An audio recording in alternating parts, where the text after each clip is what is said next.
3. Assalamualaikum warahmatullahi wabarakatuh. Kami dari kelompok 1 akan menjelaskan tentang Persatuan dan Kesatuan Bangsa di masa revolusi kemerdekaan. Pada tanggal 18 Agustus 1945 hingga 27 Desember 1949. kondisi di atas didasarkan pada aturan peralihan Undang-Undang Dasar 1945 yang menyatakan bahwa untuk pertama kalinya Presiden dan Wakil Presiden dipilih oleh PKI. Dengan demikian tidaklah menyalahi apabila MPR atau DPR belum dimanfaatkan karena pemilihan umum belum diselenggarakan. Untuk mengatasi hal tersebut, Undang-Undang Dasar 1945 ketentuan dalam pasal 4 aturan peralihan menyatakan bahwa MPR, Dewan Perwakilan Rakyat dan Dewan Pertimbangan Agung dibentuk menurut Undang-Undang Dasar ini. Segala kekuasaannya dijalankan oleh Presiden dengan bantuan sebuah komite nasional. Pasal 4 Aturan Peralihan Undang-Undang Dasar 1945 secara langsung memberikan kekuasaan yang teramat luas kepada Presiden.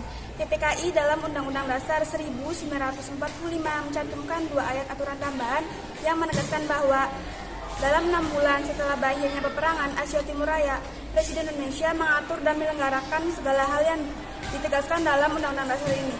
Dalam 6 bulan setelah Majelis Permusyawaratan Rakyat dibentuk, majelis ini bersidang untuk menetapkan Undang-Undang Dasar ini. Pernyataan tersebut, maka kekuasaan MPR dan DPR yang dipegang oleh Presiden akan dialihkan kepada Dewan Nasional Indonesia. Tentu saja pernyataan tersebut menyimpang dan dari ketentuan UUD 1945, amanat pemerintah yang ditulis pada tanggal 3 November 1945 tentang pendirian partai politik di tempat-tempat yang dapat dijangkau oleh rakyat. Komentar tersebut juga merupakan upaya Barat menilai Indonesia sebagai negara yang menganut prinsip demokrasi. Proklamasi pemerintah tanggal 14 November 1945 mengubah bentuk pemerintahan presidensial menjadi sistem pemerintahan parlementer. Pengumuman ini juga melanggar ketentuan UUD 1945 yang menetapkan sistem presidensial sebagai sistem pemerintahan di Indonesia. Ketiga maklumat tersebut memberikan pengaruh yang cukup besar terhadap sistem ketatanegaraan Indonesia. Maklumat pada tanggal 14 November 1945 telah membawa perubahan total dalam sistem pemerintahan negara kita, yakni Presiden tidak lagi mempunyai rangkap jabatan, hanya sebagai Presiden. Kepada pemerintahan dipegang oleh Perdana Menteri, dalam kabinet ini para menteri tidak bertanggung jawab kepada Presiden, melainkan kepada DPR yang kekuasaannya dipegang oleh BPKNIP.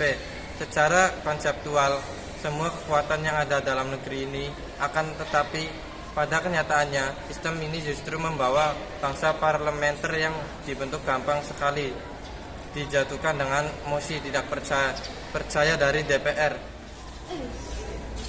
Sistem pemerintahan parlementer hanya berlaku mulai tanggal 14 November 1945 sampai tanggal 27 Desember 1949. Dalam rentang waktu tersebut, Indonesia mengalami 3 kali pergantian kabinet. Atas desakan dari beberapa partai politik, akhirnya Presiden Soekarno kembali membentuk 5 kabinet parlementer. Namun, dikarenakan kabinet yang dibentuk tidak bisa bertahan dengan lama, serta dorongan kolonial Belanda yang ingin kembali menjajah Indonesia, malah semakin membuat kondisi pemerintahan Indonesia semakin tidak stabil. Atas dasar hasil kesepakatan konferensi meja bundar, akhirnya negara kita berubah bentuk dari Negara Kesatuan Republik Indonesia menjadi Negara Serikat pada tanggal 27 Desember 1949. Pada periode ini juga ditandai dengan munculnya gerakan-gerakan separatis dengan tujuan mendirikan negara baru yang memisahkan diri dari NKRI. Gerakan-gerakannya seperti yang pertama, pemberontakan Partai Komunis Indonesia atau PKI di Madiun pada 18 September 1948. Pemberontakan ini dipimpin oleh Musso. Tujuannya mengganti dasar negara Pancasila dengan komunis dan mendirikan Soviet Republik Indonesia. PKI ini melakukan aksinya dengan menguasai seluruh keresidenan Pati, melakukan penculikan besar-besaran 30 September 1948 yang kini difilmkan dengan judul G30 SPKI. Gerakan ini berhasil ditumpas oleh TNI dan dibantu oleh rakyat di bawah pimpinan Kolonel Gatot Subroto dan Kolonel Sungkono untuk melakukan pengejaran hingga Musso dan Amir Syarifuddin berhasil ditembak. Yang kedua, Gerakan Darul Islam atau TNI Islam Indonesia (DITI) di daerah Jawa Barat. Pemberontakan ini dipimpin oleh SM Kartosuwiryo dengan cita-citanya membentuk negara Islam Indonesia, diwujudkan melalui proklamasi yang dikumandangkan pada tanggal 7 Agustus 1949 di desa Cisayong. Jabar. Untuk mengatasi pemberontakan ini, pasukan TNI dan rakyat melakukan operasi pagar betis di Gunung Geber. Akhirnya, Kartosuwiryo ditangkap dan diberikan hukuman mati pada 4 Juni 1962.